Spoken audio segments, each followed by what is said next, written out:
Cura, na realidade, é um processo intrínseco, é um processo educacional.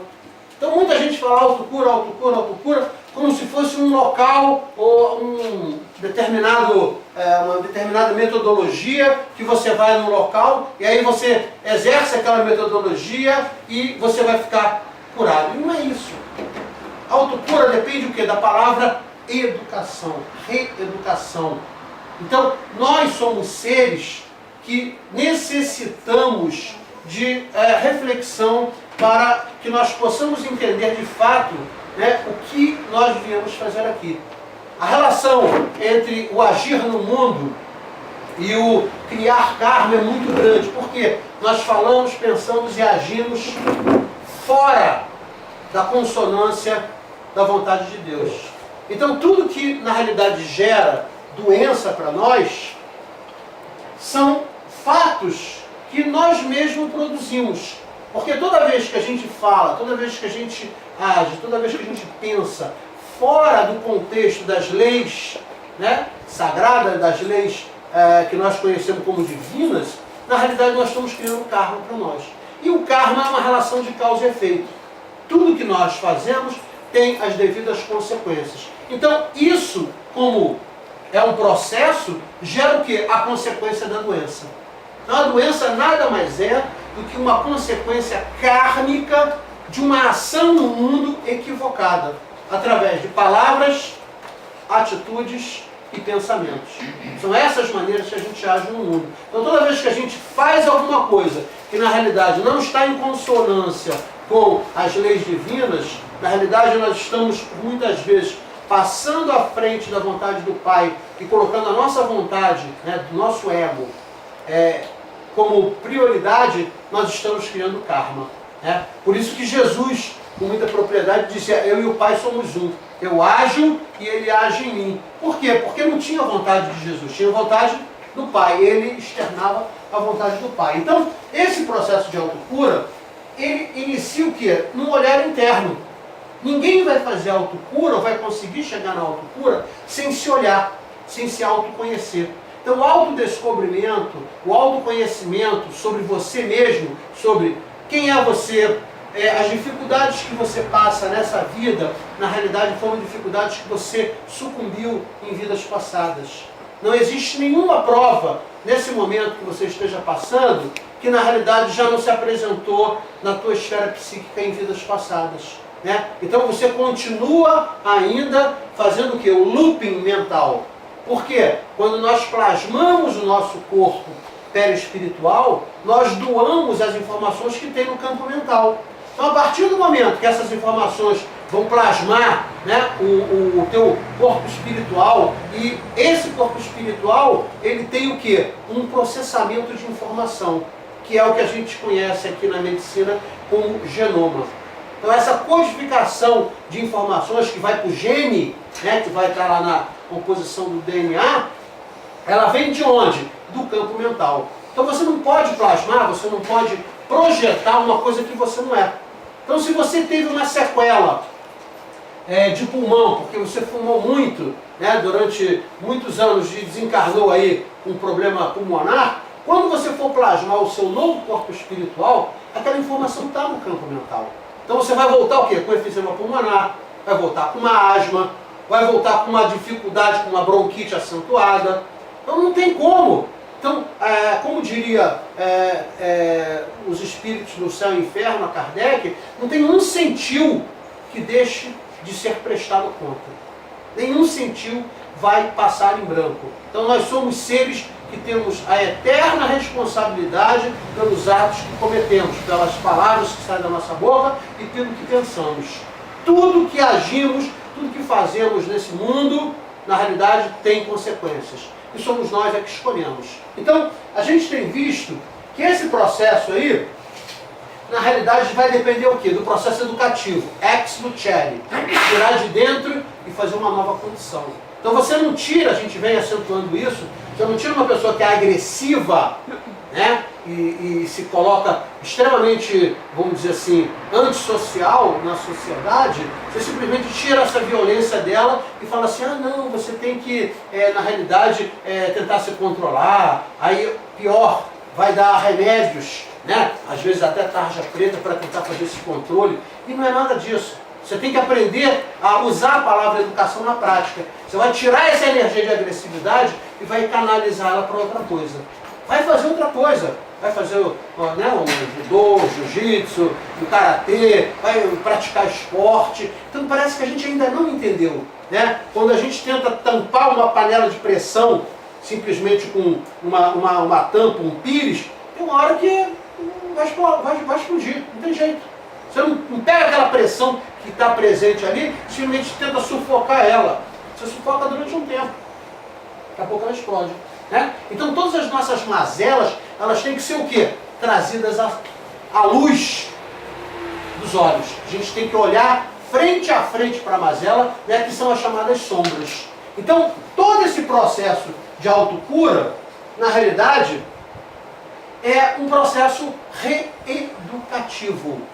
Nós precisamos nos conhecer, conhecer nossos defeitos, conhecer nossas mazelas, conhecer o que é virtude para poder acentuar, o que está fora ainda de controle e precisa de um stop, precisa identificar em que momento o gatilho dispara o seu descontrole emocional, em que momento os seus sentimentos vão amadurecendo para um processo de mácula, de uma mágoa, de um ódio, de uma raiva. Então se você não se olha, se você não se analisa, se você não faz reflexão sobre a forma que você age no mundo, você vai fazer o quê?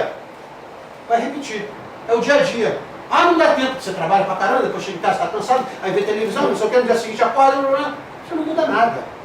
Né? E eu já venho acentuando isso, vou falar mais uma vez, né? O Bhagavad Gita diz que é suicídio espiritual. Você passar pela vida espiritual sem produzir o autoconhecimento para a autotransformação. Né? Então o processo é galgarmos, projetarmos um novo nível de consciência. Aí você está iniciando a transformação. Então, toda doença tem origem o quê? Nas suas próprias ações, em vidas passadas ou nessa vida aqui. Né? Então a gente viu, o Hipócrates, né, pai da medicina, já falava isso há muito tempo. A gente viu o que é o processo de autocura. Né? Então é o quê? Você se conhecer e começar a ter o quê? Uma transformação. Primeiro uma mudança. Né? Então, eu pedi para vocês verem o vídeo da minha amiga do Leon Denis. Né? Por quê? Porque ela vai exatamente na ferida, na base que é começando pela autoestima. Né? O quanto você gosta de você mesmo. Vamos pegar a palavra, né, dita por Jesus. Amar o próximo como a si mesmo. É condição sine qua non. Para eu amar o próximo, eu tenho que amar a mim mesmo. Só que antes disso, eu tenho que amar a Deus. Amar a Deus sobre todas as coisas e ao próximo como a si mesmo. Então, se você não se ama, se você não consegue olhar para você e gostar do que você vê, como é que você vai gostar do outro? Não vai. É mentira. A gente se engana. Então, a Luzia Matias, ela vem exatamente na linha inicial, vocês devem ter visto, na metodologia dela, que é baseado no livro de Joana, né, que é baseado no livro Plenitude, que na realidade não tem novidade nenhuma. Tudo que está escrito ali, né, por Joana, né, na realidade você pode encontrar em Freud, você pode encontrar em Jung, você encontra em Stanislav Grof, você encontra nos grandes educadores, né, Roger, muitos outros, Piaget. Então não tem nenhuma novidade. O que na realidade Joana fez foi fazer um condensamento de todos esses educadores que já passaram pelo mundo, acrescentando o quê? Conhecimentos budistas, hinduístas. Né? A Joana tem muita coisa do budismo, muita coisa do hinduísmo. Ela na realidade não narra nenhuma novidade, porque não tem novidade para narrar. As novidades que foram descritas aí estão descritas há mais de 7.000 anos. Né? E o Cristo, que foi personificado por Jesus, conseguiu dar o exemplo de como é que aquilo ali funciona. A grande função, a grande tarefa de Jesus foi personificar o Cristo, dando exemplo. Olha só, gente, é possível sim viver dentro das leis divinas. Então, por que você, quando pega, por exemplo, uma pessoa que foi imaculada, era uma pessoa já preparada, que era isenta de doenças, né? O pessoal chama de santo. Santo, santidade, sanidade. O que é alguém que é são? É quem não tem doença. Se a pessoa não tem doença, o que vai acontecer? A deterioração das próprias moléculas do seu corpo vão demorar muito tempo. Né? Se Jesus não tivesse desintegrado o próprio corpo físico, né, talvez o Vaticano estivesse fazendo fila hoje para vender ingressos a mortalha de Jesus. Aí ia estar no vidro, olha Jesus ali, ia estar vendendo ingresso ali, porque o corpo de Jesus não ia se deteriorar. Porque não tem nada que macule. Então a integridade das partículas ia ficar ali intacta. Tá? E você tem aí vários exemplos, né, de santidades, ou seja, de pessoas que eram ligadas às vezes ao catolicismo, ao hinduísmo, ao budismo, que ficam assim 100, 200 anos e o corpo está praticamente intocável. Por quê? Porque estão isentos de doença. É a doença que macula o corpo. Essa doença é produzida por quem? Pelo nosso ego. O ego em desequilíbrio não consegue entender que Deus tem que estar no centro das tuas ações, do teu pensamento e das tuas palavras. Quando você coloca Deus no centro, você não centra em você as decisões. As tuas escolhas vão estar sempre o quê? Pautadas nas leis de Deus. E aí você está o quê? Se eximindo de doença. Você está o quê? Tirando de você a possibilidade de errar. Que aí você vai colocar em prática que não é a sua vontade, é a vontade do Pai. Joana tem uma passagem que eu acho linda, eu não leio, acho que é no Ser Integral, um dos livros dela, que ela fala assim, tolo aquele que acha que tem controle sobre sua vida. A gente acha que tem controle sobre a nossa vida. Não tem nada. Você não tem controle nenhum. Na realidade, você tem que passar, você vai passar. Se você tiver que espiar determinado, você vai espiar. Né? Porém, a gente pode não ter o controle. Eu posso não ter o controle de uma doença que me venha. Porque vamos dizer, uma contração feita em vidas pretéritas. Mas eu posso mudar minha atitude para que a doença não se renove. E aí é que está o problema. Quando Jesus curava, ele tinha basicamente 3 perguntas. Né? Ele olhava para a pessoa e falava assim, o que queres de mim?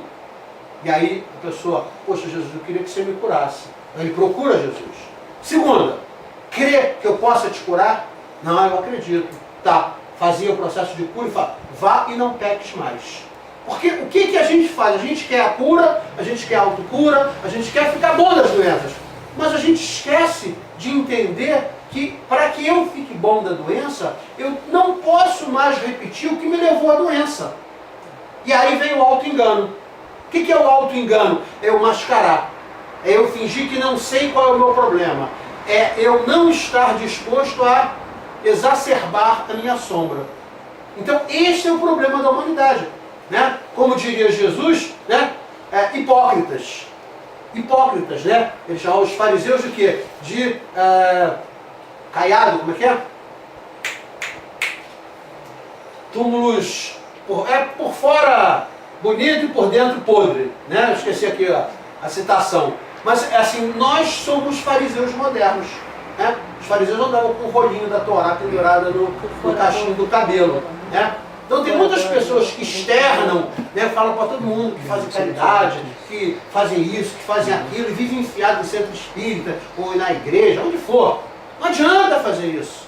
Não adianta ficar enfiado em centro espírita, fazer curso e tomar passe. Não adianta nada se você não entender que o primeiro comprometimento é com você mesmo.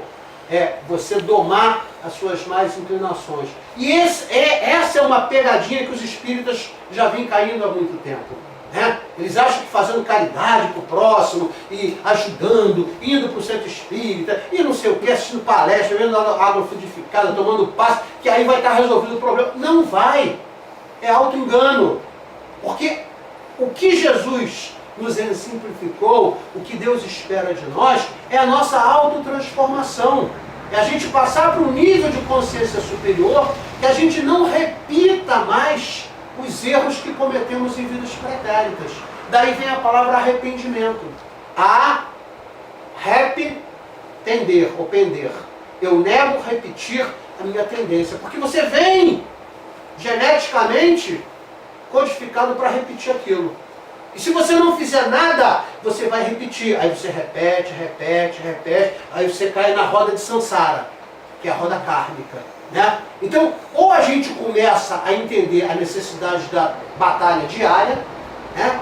Quando Krishna convida Arjuna para a batalha, ele fica estarrecido. Puxa, mas eu chamei uma divindade, acreditando que ele ia dizer, não vá para a batalha, e ele fala, prepare-se para a batalha. Que a batalha é contra o quê? Contra você mesmo. Como diria Fernando Pessoa, num poema extremamente conhecido, né? Pai, defenda-me ou proteja-me de mim mesmo. Nós precisamos de proteção de nós, das nossas ações impensadas, das nossas emoções desequilibradas. Então, tudo isso é que gera o quê? A doença. Então, a autocura é o quê? Um processo de despertar de consciência. Ninguém nunca vai te conscientizar. Ninguém nunca vai te educar. Porque conscientização e educação são processos intrínsecos de dentro para fora. O que um educador faz, o que um evangelizador faz, é despertar em você a necessidade de mudança. E através da repetição da mudança, através da disciplina da repetição da mudança, você começa a ter o quê? Uma nova postura, um novo hábito. E aí você entende, o hábito faz o monge, né? Mas ele só faz, ele não transforma. Eu preciso o quê? Repetir, repetir, repetir, repetir, repetir, para que aquilo internalize na minha veia, ou seja, passe a ser automático. A gente tem que treinar bastante para que isso um dia se torne automático, aquilo faça parte do meu eu. Então, não preciso mais estar fazendo, eu sou aquilo. Né? Então, quando você pega, né, Mahatma Gandhi, você pega os grandes nomes da história, eles não faziam caridade, eles eram a caridade. Existe uma diferença enorme entre fazer e ser. Então nós temos que ser a caridade, nós temos que ser o amor, não fazer o amor. Então a gente começa a confundir essas coisas e esquece que a maior preocupação nossa deveria ser com quem? Com nós mesmos, de produzir exatamente o que é essa mudança para levar à transformação. E isso é batalha diária. E isso é travado no seu quintal. Isso é travado dentro da sua casa. Isso é travado com as pessoas mais próximas. Porque ser bonzinho com o jornaleiro, que te vê de manhã quando tu sai, ou de noite quando tu volta, é fácil. Ser bonzinho com o porteiro também é fácil. O difícil é ser bonzinho com aquele irmão chato, com aquela sogra que pega no seu pé, né? É aí que a gente tem que treinar, né? Porque Deus, quando você pede alguma coisa a Deus, Ele não te entrega, nunca vai te entregar. Ele vai te entregar a oportunidade de você fazer. Mas Ele não vai te entregar o que você pediu. Porque Ele não vai nunca usurpar o seu livre-arbítrio. Nem Ele, né, como Pai maior, e nem os espíritos superiores. Eles não vão fazer por nós. Né? Pessoas pediram, fazendo prece, ai Pai, faz isso, não adianta, Ele vai te dar a oportunidade. Quando a gente faz uma prece e pede alguma coisa, Deus cria a oportunidade para você fazer aquilo. Aí é nesse momento que você tem que falar assim, cara, eu já errei no passado, Deus está me dando a oportunidade, é agora que eu vou ser paciente, é agora que eu vou ser tolerante, é agora que eu não vou ser maledicente, é agora que eu vou perdoar. Olha a palavra perdão, perdonare, per é todo, donare é doação. Né? O que é uma pessoa que perdoa alguém? Uma pessoa que simplesmente gera um fluxo e fala assim, olha, não vou esquecer, você não vai esquecer, perdão não significa esquecimento. Poxa, eu sei que você me fez mal, mas é o seguinte, eu te perdoo. Ou seja, todo o meu fluxo de energia canaliza para você só coisas boas. Eu só vou passar para você, eu não quero retribuição, não quero retorno, não quero agradecimento, não quero nada. Isso é perdonar. Eu não preciso andar de mão dada com aquela pessoa, né, que me feriu durante anos, que me magoou, não. Mas eu tenho que desejar a ela e fazer tudo para ela como se tivesse feito para mim. Isso é perdão. Então você começa a entender que na realidade a gente precisa entender os conceitos. Você, para praticar alguma coisa, você precisa conceituar. Entendeu? Vem cá, o que significa isso? Como é que isso vai para a prática? E outra coisa, por que as pessoas desistem? Porque não é fácil. É fácil fazer reforma íntima? Claro que não. É fácil produzir a autocura? Claro que não. Significa você se negar. Negar teus desejos, negar a gratificação dos teus sentidos, que são efêmeros e temporários. Eles estão ali, né, para te dar uma, entre aspas, um prazer que é extremamente efêmero e temporário. E não vai te levar para lugar nenhum. Mas você fica o quê? Gratifica os teus sentidos naquele momento. Aí você, ai que bom. Aí a pessoa chama isso de quê? De felicidade.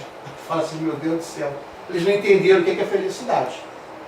Felicidade é a consonância da tua ação, palavras, né, e pensamento em concordância com as leis de Deus. Isso é felicidade. Eu não preciso ser rico para ser feliz. Um pobre pode ser feliz, né? Por isso que a felicidade não se consegue com objetos, com coisa. Por quê? Porque objeto e coisas apenas gratificam os teus sentidos, né? Ah, um restaurante bom. Às vezes você vai num restaurante bom, tem tudo de melhor e chega em casa, está infeliz, né? Outra coisa que a gente verifica, pessoas que são extremamente felizes são pessoas que têm projetos de vida. A Luzia Matias fala disso no curso dela. Então você tem que estar sempre o quê?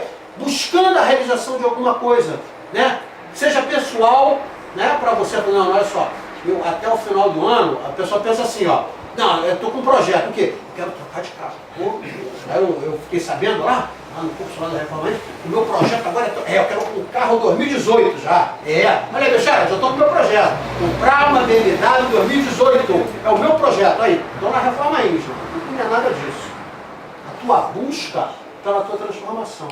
A tua necessidade de projeto é ser uma pessoa melhor, ajudar mais pessoas, né? Conseguir ter paciência com aqueles que, por muitas vezes, tiram você do sério. Esses são os verdadeiros projetos. Porque senão a gente simplesmente continua chafurdando, igual o porco, né? A matéria. Não adianta você enfiar a cara na matéria. Não, estou com esse projeto aqui. Tem pessoas que passam a vida toda, né? Quem diria isso era o Dalai Lama, né? Passa a vida toda juntando dinheiro, acumulando riquezas e fazendo coisas bacanas, aí depois adoece, depois gasta todo o dinheiro, toda a riqueza para poder tentar recuperar a saúde. Né? Então você vai gastar a sua saúde só buscando coisas materiais, é óbvio que a gente tem que sobreviver, mas isso não pode ser a coisa mais importante da sua vida. Então essa autoconsciência tem que vir à tona, porque senão reforma íntima é balela. Eu dou curso de reforma íntima há muitos anos e eu vejo as pessoas, que legal, eu tô... Aí, mas o que você mudou? Como é que mudou a sua relação com os seus familiares? Aquela pessoa que você não falava, não, olha só, eu fiz a reforma íntima, tô uma beleza, mas pro meu irmão não fala, aquilo é um cachorro, aquilo não presta. Não, deixaram, não, reforma íntima pro meu irmão não dá. Aí tu fala assim, peraí, qual é a parte que você não entendeu do curso? Porque são essas pessoas mais difíceis que te dão as melhores oportunidades. E é aí que a gente não entende. Por quê? Porque o ego fala mais forte. Não, imagina, o orgulho vai bater na tua porta. Imagina, tu vai se rebaixar falando com ela, né? E detalhe, só quem é mais pode ser menos. Quem é menos nunca vai conseguir ser mais. Então se você é mais, se você tem mais compreensão, se você tem mais conhecimento, mais possibilidades, você pode o quê?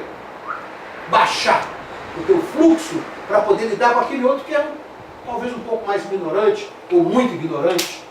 Né? Quem é que ganha? Quem na realidade tem sempre razão ou quem fica na paz? Tem pessoas que querem discutir e elas vão continuar discutindo porque elas estão buscando a razão. Não, porque eu estou com a razão, amigo. Tu quer ter razão, tu quer ser feliz. Porque se você quer ter razão, tu vai brigar com o mundo. Porque o mundo está cheio de incompetentes. O mundo está cheio de pessoas que, na realidade, ocupam cargos e funções no mundo material, que não têm a menor competência e estão ali ganhando 5 vezes mais que você, e estão roubando, e estão fazendo não sei o que, estão se dando bem. Aí tu fala assim, caramba, eu estou começando a entender Jesus falando, né? Lá no Sermão do Monte, né?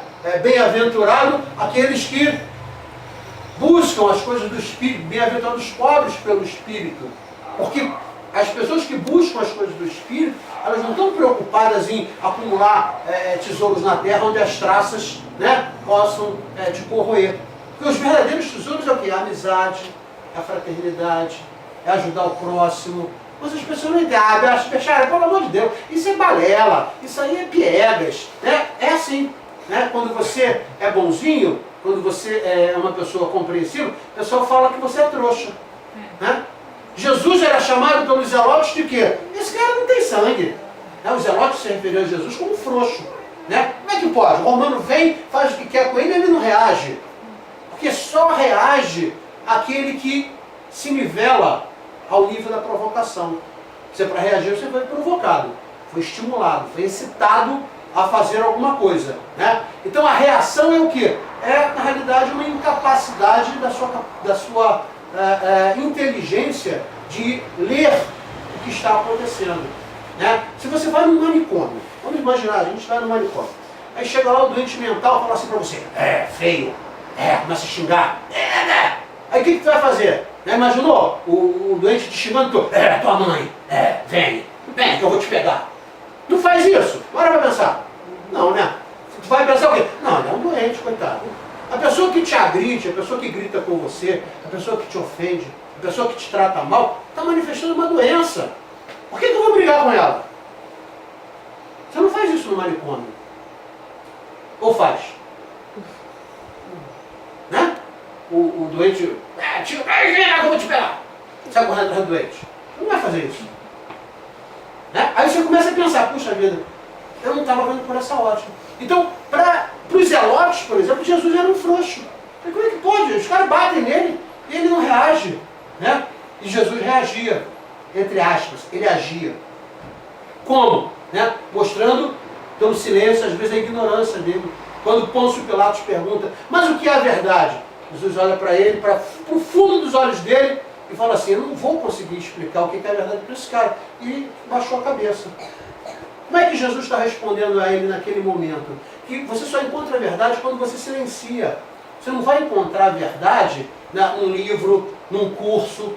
Não, você pode num livro, num curso, despertar alguma coisa para você buscar a sua verdade. Porque a sua verdade, ela é correlata ao teu nível de consciência e compreensão das coisas do mundo e das coisas espirituais. Essa é por isso que a verdade é individualizada, a verdade está nos olhos de quem vê. Porque ela é o quê? Ela é uma coisa extremamente que dá significado para as tuas ações. É a tua verdade. Por isso que você não discute com uma pessoa ignorante. Porque na visão dela, ela está ali dentro de um contexto de verdade. Então a verdade é o quê? É relativa. Então quando Pôncio Pilatos fala o que é a verdade, Jesus olha para ele e baixa a cabeça. Por quê? Jesus respondeu a ele, olha só, para falar da verdade, você tem que silenciar. Né? Tem que acalmar a tua mente e olhar para dentro de você. É aí que você busca a sua verdade. Porque nós somos seres que usamos o quê? Personas, máscara. Né? Então a gente usa uma persona para ser pai, uma persona para ser amigo, uma persona para ser não sei o quê, uma persona para ser chefe. E na realidade, você está lá por trás daquilo tudo. Muitas pessoas, por insegurança, se tornam que agressivas. Eu conheço pessoas que são extremamente dóceis, mas no relacionamento do cotidiano, no trabalho, elas são agressivas. Por quê? Elas são muito frágeis. Então elas colocam aquela capa, aquela máscara de agressão para não ninguém chegar nela, ninguém magoar, ninguém entender de fato que ela é uma pessoa que tem muitos sentimentos, que tem determinadas fragilidades e por aí vai. Tá? Então, essa busca, né, de você não desistir da tua reforma íntima, ela precisa ser refletida. Então, o que a gente vai fazer agora? Vou botar um vídeo chamado Nunca Desista. Tá? Esse vídeo vai exatamente trazer o que eu estou necessitando nesse momento, que é uma reflexão. Por quê? Porque os reveses vão acontecer. Toda vez que você está no caminho certo, os obsessores, os irmãozinhos que na realidade não querem, né, a harmonia, a fraternidade do planeta, eles vão agir contra você. Então eles vão criar situações para você não vir ao centro, para você não ir não sei aonde. Tudo que possa na realidade ameaçar a presença deles, te obsediando, te fazendo qualquer tipo de influência, eles vão jogar as fichas todas. E os porões estão esvaziando. Então, vamos ver agora o vídeo, Nunca Desista, e vamos discutir sobre ele, porque ele é basicamente um conceito de autoestima, um conceito de autorreflexão, um conceito de necessidade de autoconhecimento, que leva exatamente para o que a gente está propondo, que é a autocura. Tá certo? Vamos ver então. Então, o que nós conseguimos entender? No primeiro caso, né, a teoria do EFT, que são pontos específicos, né, que estão ligados às nossas emoções. Só que esses pontos, para serem trabalhados, não basta você fazer a pressão. É necessário que você mentalmente, às vezes até por palavras, né, diga alguma coisa que vai desagregar. Então, por exemplo, quando a gente trabalha na Casa da Luz, que é o momento que a gente despolariza os estímulos de memória, e depois quem está fazendo a leitura do decreto, fala assim, abrindo espaço para o novo entrar. Né? Eu sou filho de Deus perfeito. Né? Eu sou luz, nasci para brilhar. Eu nasci para amar e ser amado. Então aquilo é repetido. Por quê? Porque você despolarizou os estímulos de memória, vamos dizer assim, ruins, né, que traziam para você mazelas, e você está polarizando. Como é que você polariza quando você fala? Então, a partir do momento que você fala, repete, e você reproduz alguma coisa que está sendo falada num conceito de egrégora, aquilo tem uma força enorme. Então a gente começa a ver, deixa eu ver se agora a gente consegue. Dá uma pausazinha, um instantinho. Né? O quanto você se ama. E aí você fala assim, as pessoas que na realidade apresentam um processo de tratamento para a cura, são pessoas que têm que ter novas entradas na sua mente, ou seja, tem que deixar o novo entrar. Aí você fala assim, o que te leva a não gostar de você? Aí você fala assim, eu estou indo no caminho que a Luzia Matias apresenta no vídeo, né? Ah, você olha no espelho e fala assim, eu estou com ruga, eu estou com não sei o quê, né? Você não vai mudar isso. A idade vai vindo, a gravidade funciona, não adianta. Né? Então você tem que se gostar por outros motivos. E não pela relação estética, pela relação de aparência. Então nós somos seres que vivemos o quê? De aparência. Então a gente faz plástica lá com 90 anos, aí quando sorri levanta a perna. Né? Porque está tudo esticado. Aí você fala assim, caramba, mas não tem jeito, vai ficar velho. Vai. Então você tem que se gostar por outras razões. Né? Uma vez eu não lembro, foi um ator, uma atriz, acho que a Tônia Carreiro. Ela falou uma coisa que eu achei fantástica. Ela falou assim, existe graciosidade e necessita de maturidade para aprender a envelhecer. Eu achei aquilo de uma delicadeza, de uma profundidade, porque você precisa ter maturidade para amadurecer, para envelhecer. Né? Porque os teus contextos de beleza já são de outra natureza. Aí você fala assim, então, toda vez que eu começo nesse processo de autoestima, tem uma palavra anterior, talvez, à autoestima. Seria auto-perdão. Muita gente fala, perdão, eu perdoo fulano, eu perdoo Beltrano, né? Mas a pessoa às vezes esquece de se perdoar. Por quê? O maior problema nosso é que nós somos seres humanos que erramos. Quem é que nunca cometeu um equívoco? Aí levanta o braço. Todo mundo cometeu equívoco, né? Todos nós erramos. É óbvio que nós erramos. E às vezes a gente faz coisa feia. Feia. Mas o que é burrice? É você continuar repetindo essa coisa feia ou esconder de você mesmo. A única maneira que você tem para melhorar é trazer essa sombra, trazer essa mazela à superfície para ver como é que eu encaro esse problema. Como é que eu vou tratar isso? Às vezes sozinho você não consegue. Tem que procurar auxílio de um psicólogo, né, de uma psicanalista, de um terapeuta. Por quê? Porque às vezes é difícil, é doloroso você olhar para a tua dor, olhar para as coisas que você fez feias lá atrás. Então a gente precisa de uma outra pessoa para fazer você entender o seguinte, olha só, você errou, você estava no outro nível de consciência, mas agora você está tentando acertar. Você tem que se perdoar. Se você não consegue gerar o auto-perdão para você, não adianta falar de autocura, porque aquela mácula vai ficar imantada. Como é que acontece quando uma pessoa não se auto-perdoa? Você tem um campo mental, né? Ele é vamos dizer assim, um processo como se fosse um depósito de informações.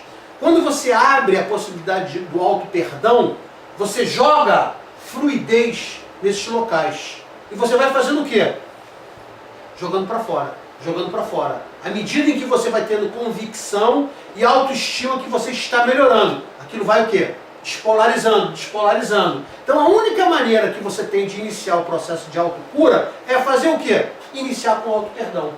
O auto-perdão é a base da autocura.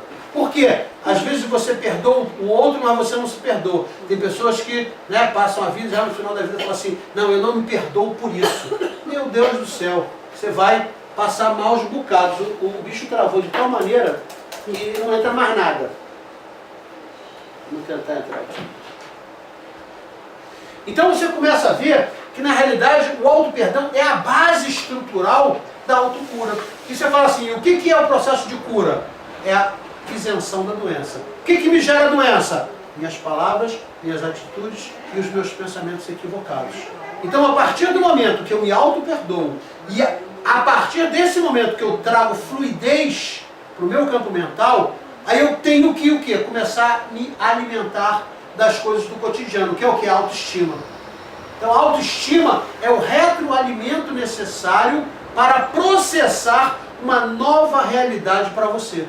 Porque você foi, vamos dizer assim, quase que escravo de uma mazela, de uma mácula durante muitos anos. Você, não, eu não consigo, eu não perder meu filho, né? Pessoas às vezes desencarnam e você tinha um mal-estar com ela, tinha brigado com ela, não se relacionava com ela, e aquela pessoa fica ali maculando aquela coisa. Aí toda vez que você pensa, né, naquela mácula, você conecta imediatamente aquele espírito, né, que acaba também, por muitas vezes, trazendo uma emoção, um sentimento desqualificado também para você. Então, a partir do momento que você se liberta disso, você abre espaço para o novo entrar.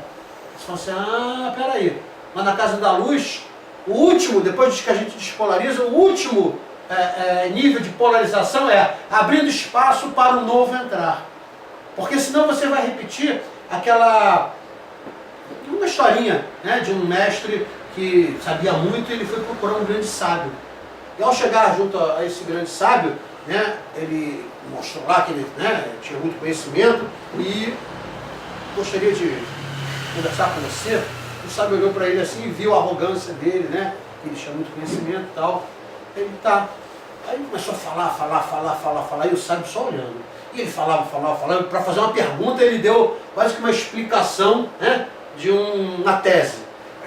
Falou, eu queria saber, depois de 40 minutos falando, para poder fazer uma pergunta, né, estava muito mais se mostrando do que querendo fazer a pergunta. E aí o sábio falou assim, um momento, vou servir o chá. Ele levantou e ficou assim um pouco estarrecido, né, aquela conduta. O sábio pega 2 xícaras, pega a xícara dele, segura, ele segura, ele vai com o chá e aí ele, tá bom, ele continua, aí começa a transbordar, ele, peraí, tá queimando minha mão, não sei o que lá. O sábio olha para a cara dele e ri e fala assim, é assim que você se comporta. Sua xícara já está cheia, por que você veio me procurar? Não tem espaço para o novo entrar. Você já sabe tudo, você já sabe muito. Então você se coloca como uma xícara cheia. Então o que vai acontecer? Vai transbordar. Tudo que alguém tentar te passar, não vai ficar. Porque você acha que o que você sabe, o que você conhece é melhor. Então, esse é outro problema. Que nós sabemos o quê? O que está escrito no Evangelho? Tanto o egoísmo quanto o orgulho são as bases estruturais do ego, na relação doente, do egoísmo.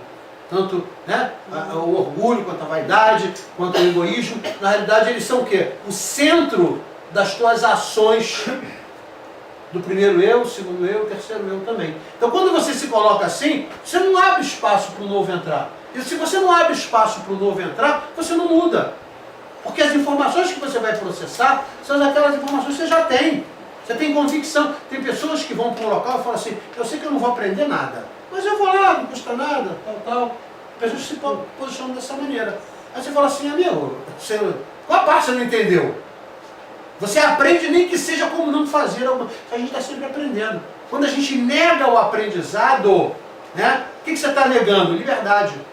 Porque quem aprende está liberto. Quem não aprende, quem acha que sabe tudo, é escravo do seu próprio conhecimento.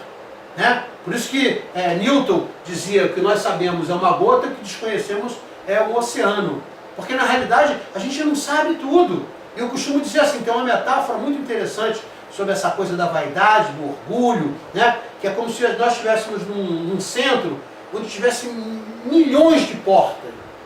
Cada vez que você abre uma porta, tem um corredor infindável. Tem pessoas que só abrem um corredor e acha que domina o mundo inteiro. Ele só foi para aquela área. Meu amigo, olha só, volta aqui para o centro. Abre essa porta. Não. Abre essa porta. Abre essa porta. Cada porta que você abre são corredores enormes que você poderia percorrer. Então, às vezes, a pessoa domina 1, 2 corredores e acha que conhece tudo. Aí não tem diálogo. Por quê? São aquelas pessoas que você está conversando com ela e, à medida que ela vai conversando com você, ela não te escuta. Ela já está contra-argumentando mentalmente como é que ela vai desarticular o que você está falando. Né? Isso é muito comum na academia.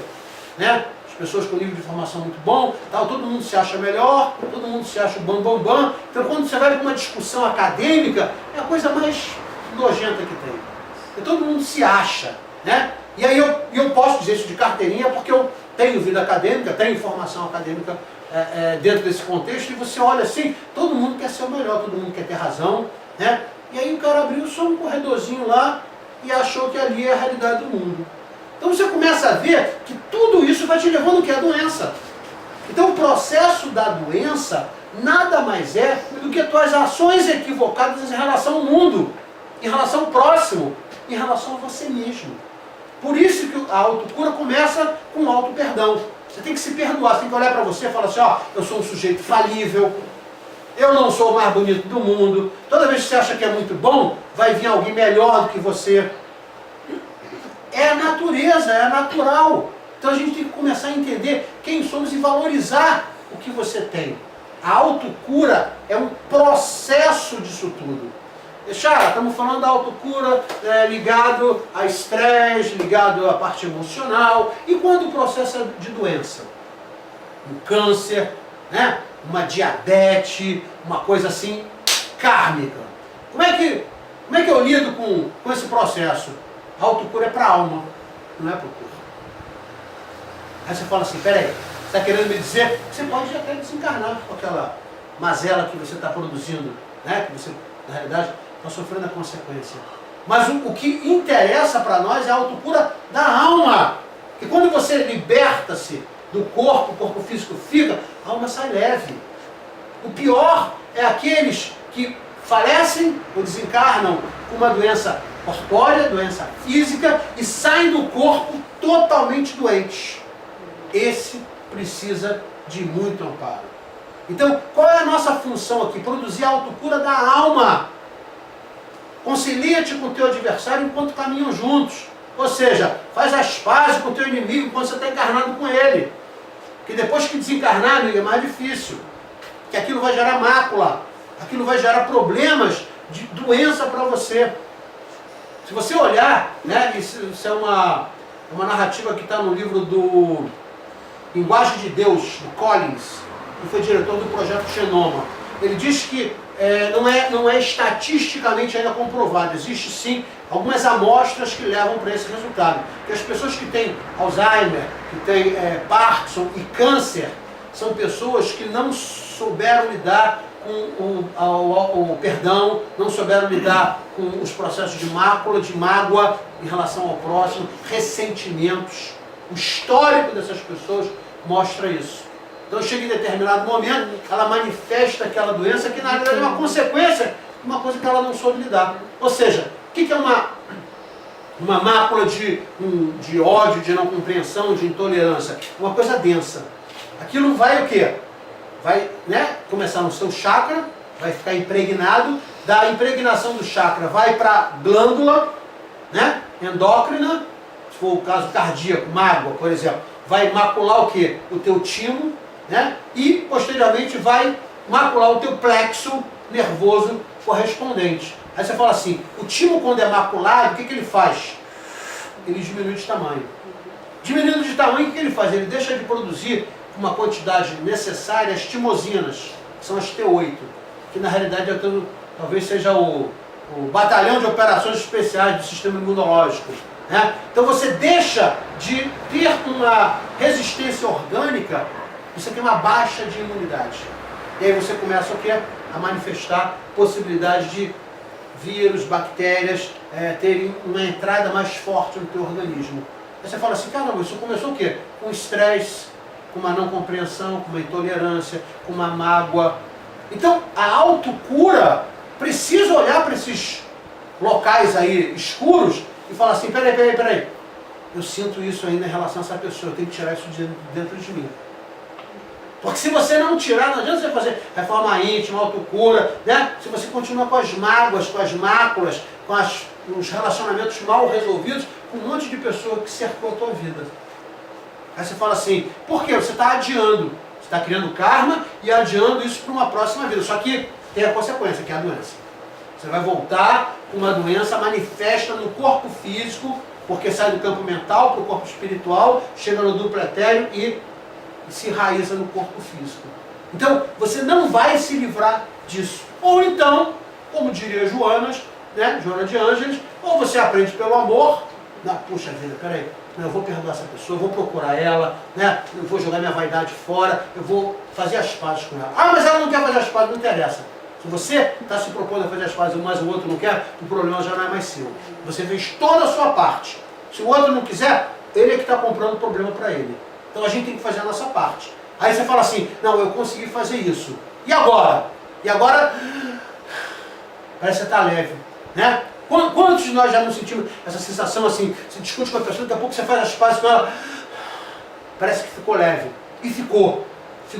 Porque você tirou de você uma densidade. Porque toda essa energia de baixa densidade, ela faz o quê? Ela impregna, né?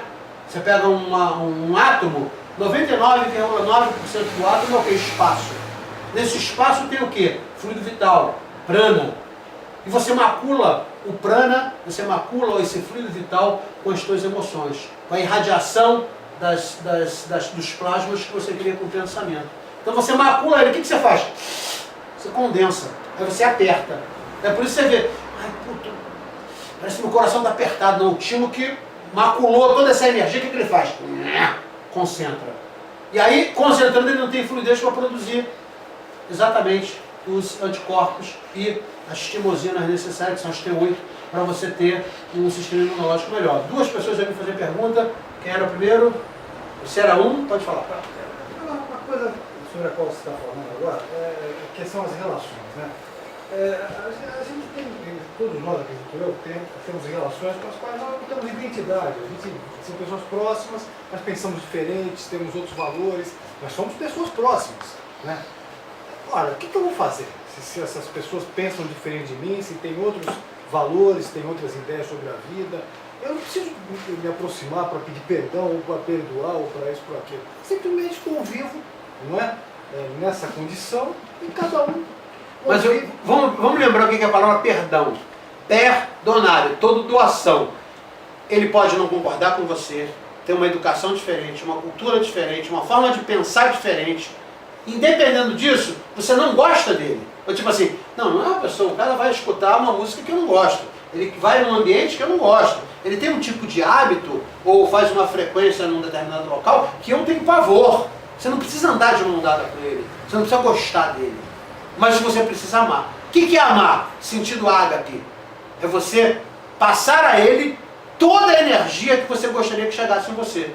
O que é o amor ao próximo? É eu querer para mim, ou não querer para o outro, o que eu não gostaria que chegasse em mim. Então, eu posso não gostar da minha mãe ou do meu pai, mas eu tenho o dever de amá-la. Eu posso não gostar dessa pessoa que pensa totalmente diferente de você, que não tem nada a ver com você. São pessoas totalmente avessas. Mas você tem que fazer tudo para passar a ela as melhores condições de quê? De relação, de fluidez, de compreensão, de querer o bem, orar por ela. Ou seja, você quer o melhor para ela, independendo de onde ela vai ou o que ela vai fazer.